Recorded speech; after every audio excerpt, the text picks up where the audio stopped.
Vivemos numa sociedade saturada de palavras. Todos os dias. Nós somos bombardeados por discursos, opiniões, comentários e promessas. E agora estamos numa altura espetacular para isso, para eleições. O que não falta são promessas que são feitas. Eu, se fosse acreditar em tudo aquilo que vão fazer no meu bairro, eu votaria em todos. Porque todos prometem coisas grandiosas para um sítio onde nós vivemos. O problema é o dia a seguir às eleições. Porque as promessas realmente perderam o valor da palavra. As empresas fazem anúncios publicitários onde não vendem apenas produtos, eles vendem sonhos. Nós estamos a comprar um sonho, é uma coisa extraordinária, não é só uma pasta de dentes, é uma pasta de dentes extraordinária que vai mudar a nossa vida. Aliás, nós vamos deixar de ter cáries. Nós compramos sonhos quando estamos a ver anúncios. As redes sociais transformam cada utilizador num orador público. Hoje toda a gente consegue ter discursos fantásticos. Sempre prontos a afirmar, a comentar e a partilhar o que quer que seja. Na realidade, nunca se falou tanto como hoje. Nunca o discurso foi tão público como hoje. E, no entanto, nunca houve tanta desconfiança como hoje. Se pensarmos bem, a inflação das palavras é como a inflação do dinheiro. Quando há excesso, o valor diminui.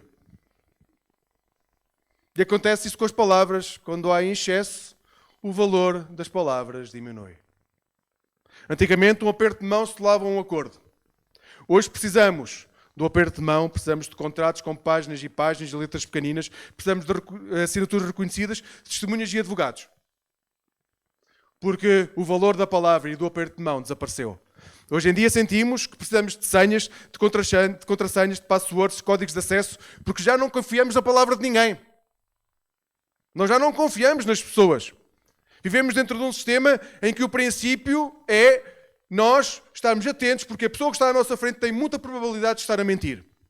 E, infelizmente, isso acontece porque, na realidade, é verdade. A palavra perdeu a sua força porque as pessoas deixaram de dar valor à palavra que proferem. Mas esta realidade não é nova. Nos dias de Jesus também já era assim. Havia uma crise com as palavras. O contexto que hoje vamos ver no texto vai-nos mostrar que não era credível aquilo que era dito. E como não era credível, as pessoas tinham que prometer promessas sobre promessas para fazer com que a sua palavra fosse mais aceitável.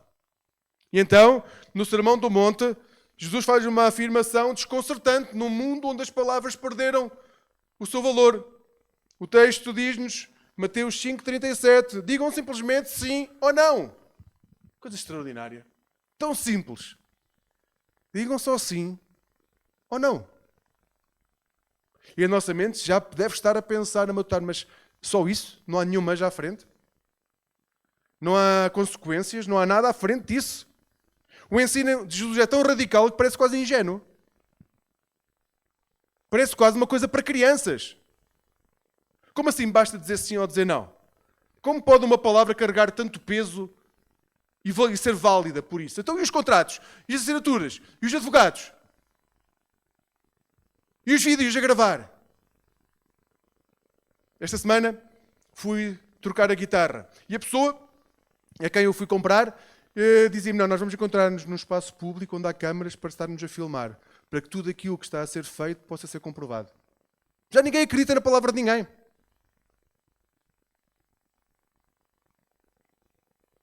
Nós precisamos, não basta um sim ou um não, porque as pessoas partem do princípio que nós estamos a mentir. Quem dá valor à promessa, nós temos que perceber que não é a palavra, é o caráter daquele que a profere. A promessa é sempre mantida pelo caráter da pessoa que profere a promessa. E se o caráter da pessoa que profere a promessa é um caráter que não é aceitável, a sua palavra não é aceitável. E aqui chegamos ao tema da mensagem de hoje. A tua palavra basta. A tua palavra tem que bastar. Tens que construir a tua vida para que, em algum momento, seja agora, seja daqui a 5 anos, a tua palavra baste, onde quer que tu estejas. Jesus chama-nos a viver moldados pelo seu caráter, não pelo nosso caráter, porque o seu caráter é credível. E se nós vivemos como Jesus, aquilo que nós dizemos é moldado por quem é Jesus, e então nós passamos a ser credíveis em tudo aquilo que dizemos. E quando dizemos sim, é sim. Quando dizemos não, é não. Não temos de ter discursos eloquentes, porque a nossa vida passa a ser coerente. E quando nós somos coerentes, um sim é suficiente para tudo. Agora, deixa-me fazer-te uma pergunta. Como seria a sociedade onde tu vives, o teu mundo, à tua volta, se não precisasses de desconfiar das promessas das pessoas? Se os contratos fossem cumpridos pelo caráter e não pela assinatura? Se as famílias à tua volta não tivessem corações magoados porque as promessas não foram quebradas? Se as igrejas que nós conhecemos não precisassem de justificar cada compromisso porque a integridade era visível em tudo aquilo que fizessem? Conseguem imaginar um mundo assim? Jesus diz que é possível. E começa, sabem por quem? Por mim e por ti.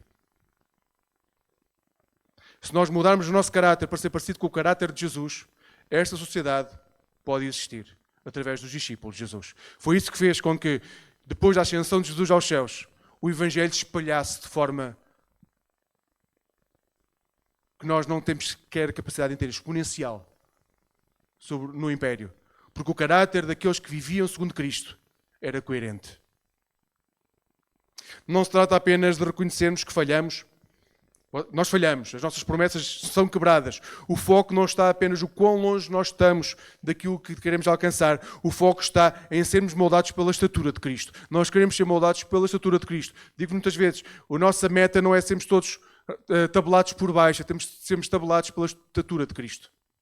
E quando nós somos tabelados pela estatura de Cristo, quem olhar para nós vê quem? Vê Jesus. A questão é, quem olha para vocês vê Jesus? A tua palavra basta é uma declaração de identidade. Há de haver um momento em que nós vamos querer dizer a minha palavra basta. Basta na minha família, basta no meu local de trabalho, basta para os meus filhos, basta para a minha mulher, basta para o meu marido, basta para o meu trabalhador ou para o meu empregador. A minha palavra basta, porque ela não vai mudar. Porque ela não depende das circunstâncias, depende de quem? De quem é o Senhor. Por isso a mensagem de hoje vamos falar em 3 pontos. Primeiro, a verdade que liberta. Segundo, a fidelidade que transforma. E terceiro, a integridade que convence. É realmente curioso. Nós temos acesso a mais informação do que nunca. Nunca houve tanta informação. Mas acreditamos cada vez menos naquilo que ouvimos. Hoje em dia, nós duvidamos de qualquer coisa que vemos. Porque não sabemos se aquilo que está a ser dito é verdade ou não, ou se é inventado. Há manipulação de dados, há fake news, há promessas políticas que hoje são promessas, amanhã deixam de ser.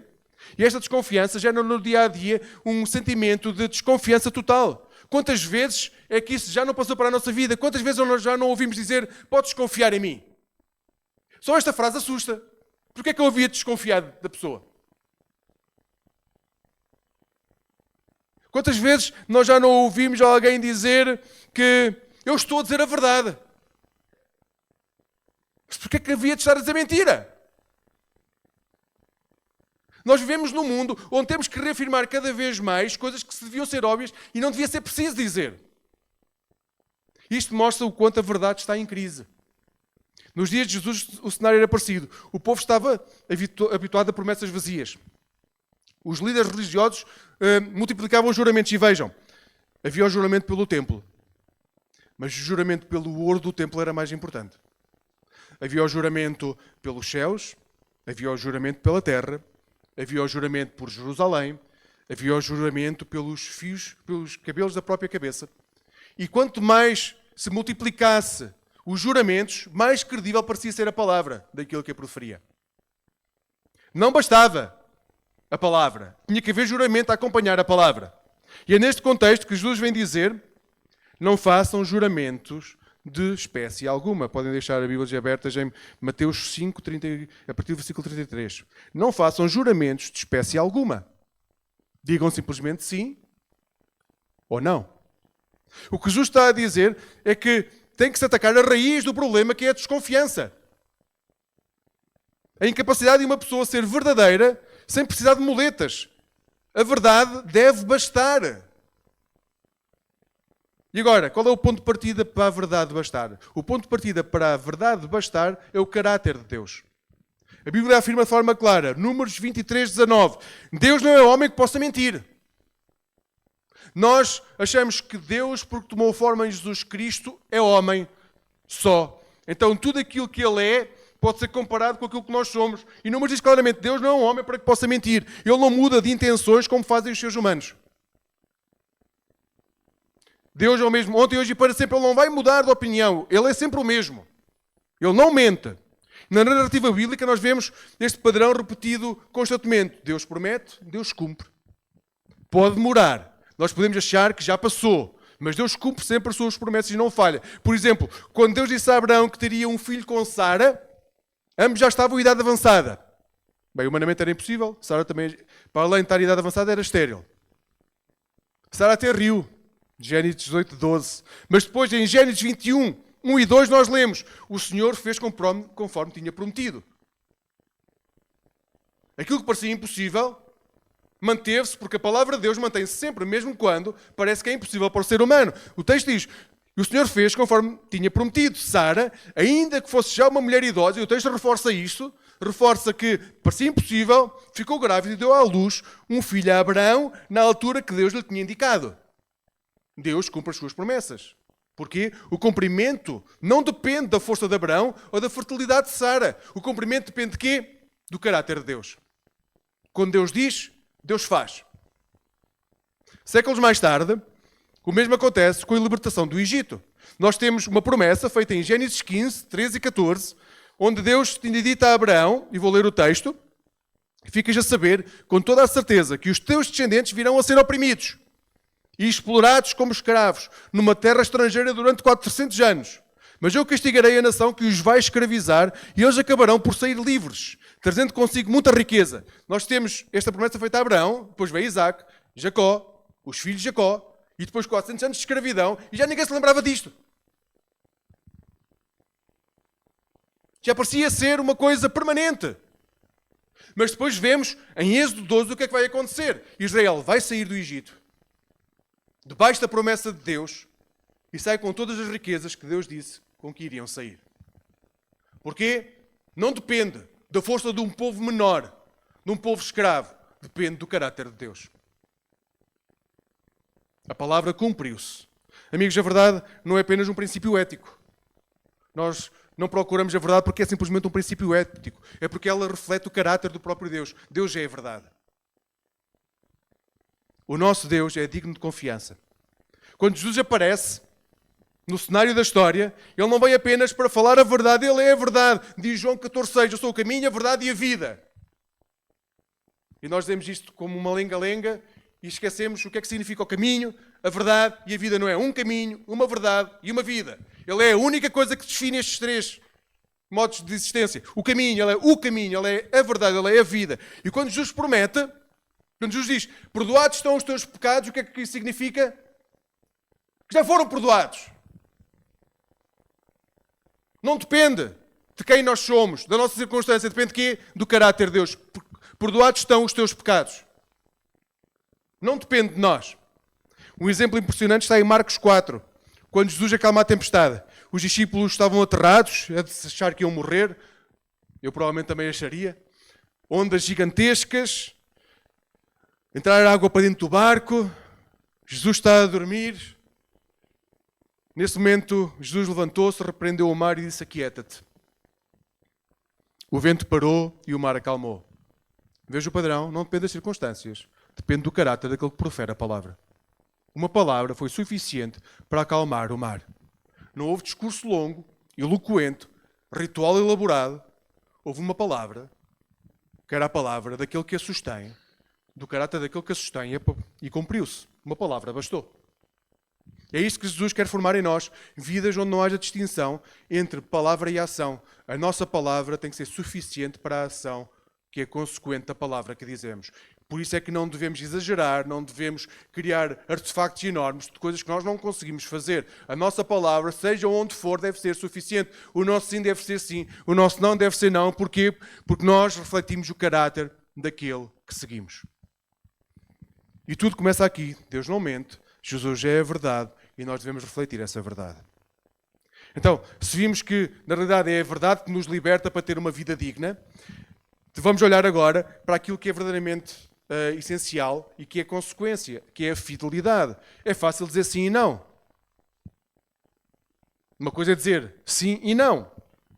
Outra coisa é manter o nosso sim e o nosso não de forma permanente. Aqui está o custo de manter a nossa palavra. Vivemos num tempo em que a mudança constante é vista como um sinal de vitalidade. Quanto mais mudamos, mais vitalidade temos. Mudar de opinião, de projeto, de relacionamento, de trabalho, de identidade. É visto como normal e deve ter visto como as pessoas estarem a crescer na vida. Quanto mais mudamos, mais crescemos na vida. Significa que cada vez estamos melhor. Mas neste mundo turbilhão, a única coisa que é constante é a inconstância. É o desejo constante de estar a mudar. E Jesus convida-nos a viver numa firmeza de caráter. Que haja coerência nas nossas escolhas. Que não seja devido às circunstâncias, mas devido àquilo que nós somos em Cristo. Que em cada não, em que cada sim, tem o peso real do nosso seguimento de Cristo. Então, quando nós permanecemos fiéis, temos que permanecer fiéis não devido às circunstâncias, mas daquilo que nós prometemos a Deus.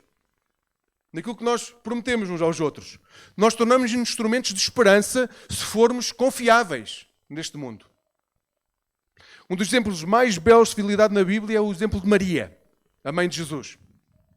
Quando o anjo Gabriel anuncia que ela dará à luz um filho, será o Filho de Deus, Maria responde em Lucas 1,38. Depende só do Senhor, que aconteça comigo como tu disseste. Depende só do Senhor. Aconteça comigo como tu disseste. E este sim não é apenas uma resposta emocional. Não é um entusiasmo espontâneo daquilo que está a acontecer. Foi um compromisso que atravessou toda a vida de Maria. Desde o início até ao final. O sim de Maria sustentou-a quando teve que enfrentar a dúvida de José, a incompreensão de José. O sim de Maria fez com que a rejeição da sua aldeia a fizesse permanecer fiel àquilo que tinha dito. O sim de Maria fez com que ela fugisse para o Egito, para uma terra estrangeira, para que o seu filho não fosse morto por Herodes. O sim de Maria fez que, quando Jesus voltou e foi à sua terra e foi expulso, quase morto, ela se mantivesse firme. O sim de Maria fez com que ela fosse até à cruz e visse o seu filho esvair-se em sangue. Mas não abandonou Jesus porque ela tinha dito um sim com coerência e com fidelidade a Deus. A fidelidade de Maria mostrou-nos que o nosso sim a Deus não vai mudar só a nossa vida, pode mudar a vida de todos aqueles que estão à nossa volta, se nós formos fiéis. Maria não ganhou Euromilhões, Maria não teve a melhor casa do mundo, Maria não teve nada daquilo que nós podemos considerar prosperidade dos dias de hoje. Mas ela permitiu, o sim de Maria permitiu que eu e tu conhecêssemos o Salvador. Ela aceitou o desafio de Deus e levou-o até ao final. Mas nem sempre a fidelidade se expressa com um sim, como o de Maria. Às vezes, ser fiel a Deus significa dizer não. O exemplo clássico é o exemplo de José, em casa de Potifar.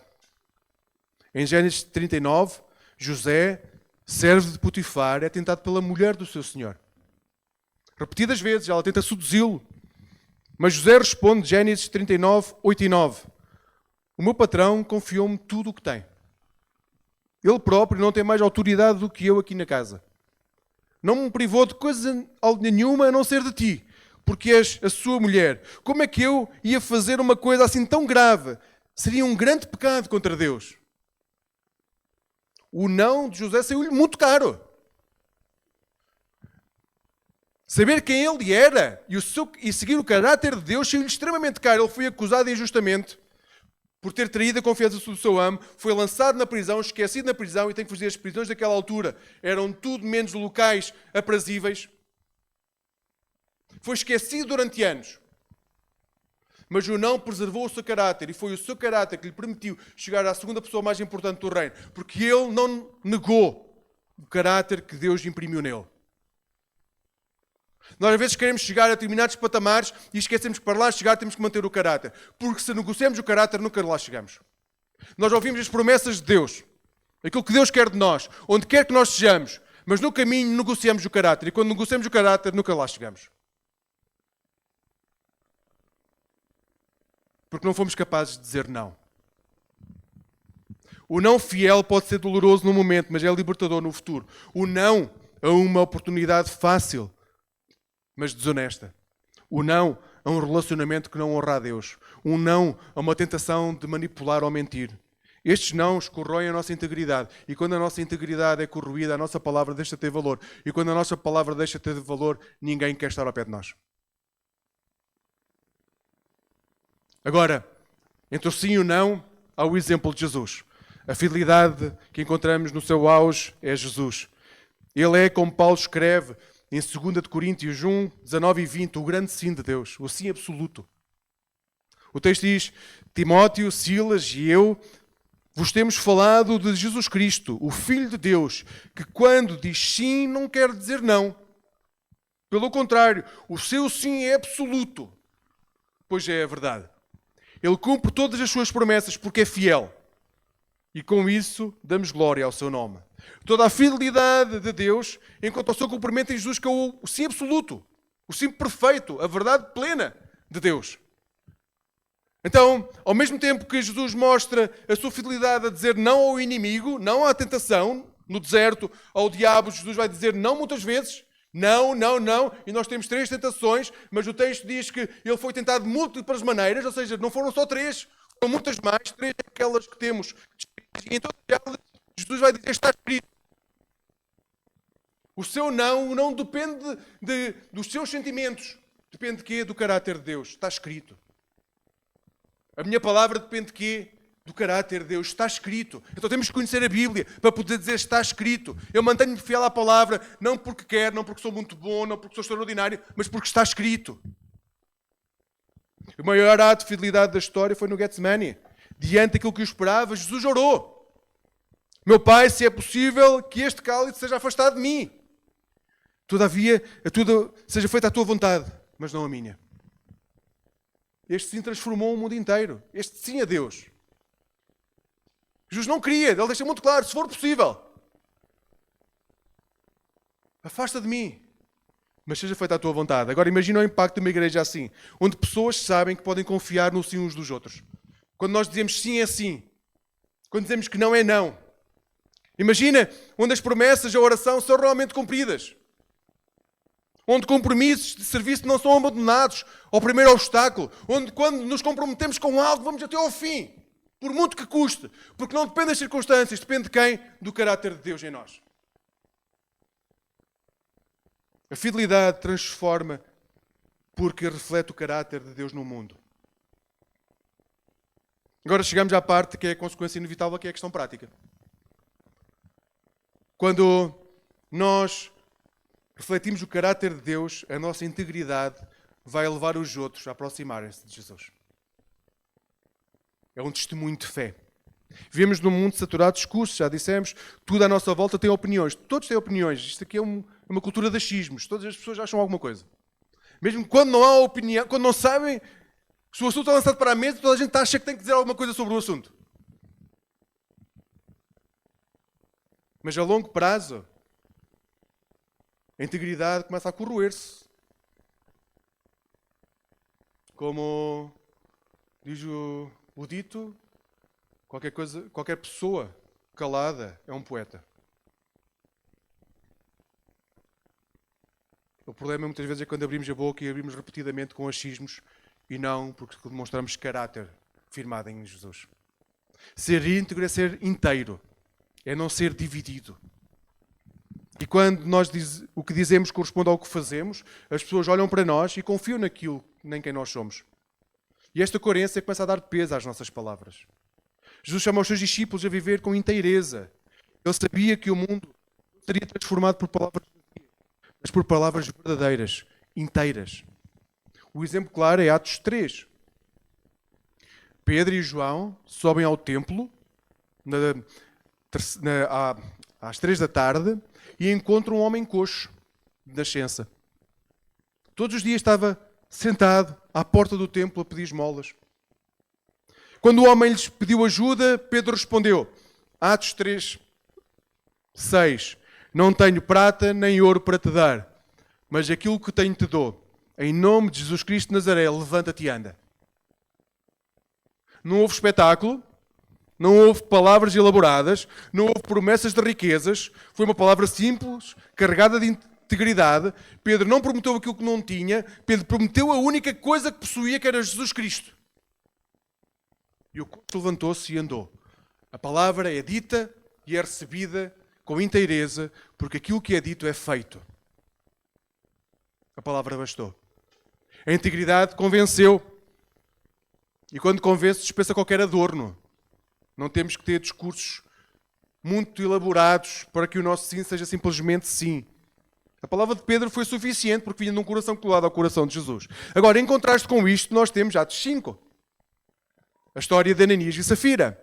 Eles venderam uma propriedade e trouxeram uma parte do dinheiro aos apóstolos, fingindo que era o valor total daquilo que era a venda. O problema não foi reterem uma parte. Foi terem mentido para parecerem mais espirituais. Nós somos muito espirituais. Então vamos fazer de conta que tudo aquilo que estamos a dar é aquilo que nós temos. Cuidado quando queremos parecer muito espirituais, mas não estamos a ser verdadeiros, porque o resultado é atroz. Vejam, Pedro confronta Ananias e Safira, Atos 5:3, Ananias, porque entrou Satanás no teu coração? Quando nós queremos parecer muito espirituais, mas é só para parecer espirituais, o que Pedro está a dizer é: porquê é que deixam o diabo entrar no vosso coração? Não é um problema de querer parecer, de não ser acusados. O Pedro liga automaticamente aquilo que nós queremos parecer ser quando não somos, com o diabo a estar dentro de nós.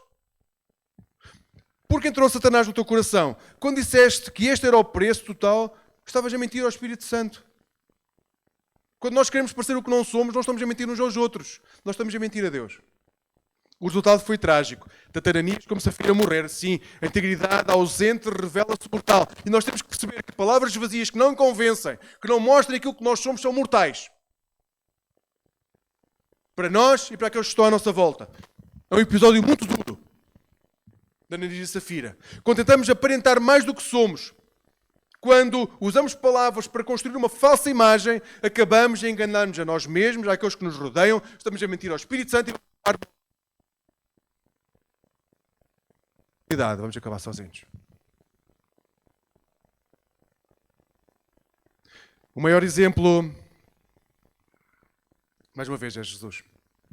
No Evangelho de João, quando os soldados vão para Jesus pergunta: a quem buscais? Eles respondem: a Jesus, o Nazareno. E Jesus diz simplesmente: sou eu. Agora vejam o que acontece a seguir. Neste momento em que Jesus diz: sou eu, eles recuam e caem por terra. As pessoas que escutam a palavra de Deus recuam e caem por terra. É uma palavra extremamente poderosa. Jesus não fez nenhum espetáculo, não saiu o fogo dele, foi a palavra dita: sou eu. Jesus não precisava de adornar a sua santidade. Nada estava encarnada e bastava dizer: eu sou eu, para que as pessoas que estavam diante dele o reconhecerem. A integridade de Jesus não estava só ligada às suas palavras, estava ligada ao seu caráter. Era por isso que as suas palavras eram tão importantes.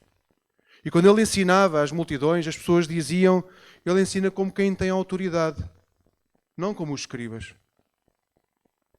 E que lindo será quando os nossos filhos, os nossos pais, os nossos vizinhos, colegas de trabalho, olharem para nós e puderem dizer: eles falam como quem tem autoridade. E não como a enxurrente de palavras que nós vemos na comunicação social, nas redes sociais, em todo o lado. Nós somos moldados pela estatura de Cristo. Então, para viver, como é que podemos viver como cristãos à segunda-feira? Primeiro, no trabalho, cumpre o que dizes. Não queiras parecer mais importante, mais sábio do que aquilo que és. Não prometas prazos impossíveis. Que a tua assinatura seja suficiente. A tua palavra tem que ser a tua credencial. No teu local de trabalho, a tua palavra tem que valer por tudo. Na tua família, honra as tuas promessas. Se dizes que vais brincar com os teus filhos, brinca com os teus filhos. Se dizes que vais estar com os teus netos, está com os teus netos. Se Dizes que vais honrar os teus pais em visita, honra os teus pais. Mantém a tua palavra. Se prometes dentro da tua casa, eu vou mudar isto hoje, começa já, não comeces daqui a uma semana. Se vais mudar é agora, começa já. A confiança nasce da repetição de pequenos sims repetidos todos os dias. Então, ser fiel à tua palavra dentro da tua família. Na tua comunidade, diz menos e faz mais. Nas comunidades onde frequentas, não digas que vais orar se não oras. Não pareças mais espiritual do que aquilo que és, que isso leva à tua morte espiritual. Se dizes que vais orar, ora mesmo. E se duvidas que vais orar depois, ora naquele momento logo. Não digas, conta comigo. Se não apareces, só chegas atrasado. A palavra ganha força quando se transforma em gesto. E no teu íntimo, ser verdadeiro com Deus. Evita promessas grandiosas. Não digas nada que não consigas fazer. Se tem dúvidas que aconteça, não digas. Podes dizer, vou tentar. Não garanto que... Mas não digas que vais fazer quando não consegues manter a tua palavra. Evita ser fiel. A fidelidade deve ser o teu modo de viver todos os dias. Tens que ser fiel à tua palavra. Se tu não te honras a ti mesmo, como é que queres que os teus vizinhos te honrem? Se tu não te honras a ti mesmo, como é que queres que o teu patrão te honre? Se tu não te honras a ti mesmo, como é que queres que as pessoas que estão à tua volta te honrem? Se a tua palavra não vale nada, como é que queres que as pessoas te honrem de alguma forma? Então, ser fiel à tua palavra. Porque o teu sim diante de Deus vai fazer com que, lentamente, tu vais passar a ser uma pessoa credível. E seja daqui a 1 ano, 5 anos, no prazo de Deus, quando tu disseres sim, toda a gente vai acreditar que vai acontecer. Porque a tua palavra é credível. Então, neste mundo cansado de discursos políticos que não se cumprem, de promessas quebradas, de palavras sem valor, Jesus chama-nos a algo bem diferente. A uma vida que não precisamos de adornar com aquilo que dizemos, porque a verdade de Cristo molda ao nosso interior. Então, deixa que Jesus molde o teu caráter, para que as tuas palavras possam ser reflexo de Jesus. Que cada sim teu esteja sustentado em Jesus. E que cada não seja pronunciado com muito amor, mas com firmeza. Quando disserem não, não seja um não que se transforma num sim passado 10 minutos. Sejam conscientes. E se não têm sim nem não para dizer, não digam. Tenham tempo. Hoje nós achamos uma mensagem numa rede social, nós temos que responder logo do que é que as pessoas vão pensar. Vocês não têm que responder logo. Se não têm nada para dizer, não digam. Tenham tempo para pensar. Tenham tempo a avaliar as vossas palavras. Só não digam coisas que não são verdade. Que o teu sim seja sim. Que o teu não seja não. A palavra seja suficiente. E que o mundo veja em ti a palavra viva que é Jesus Cristo.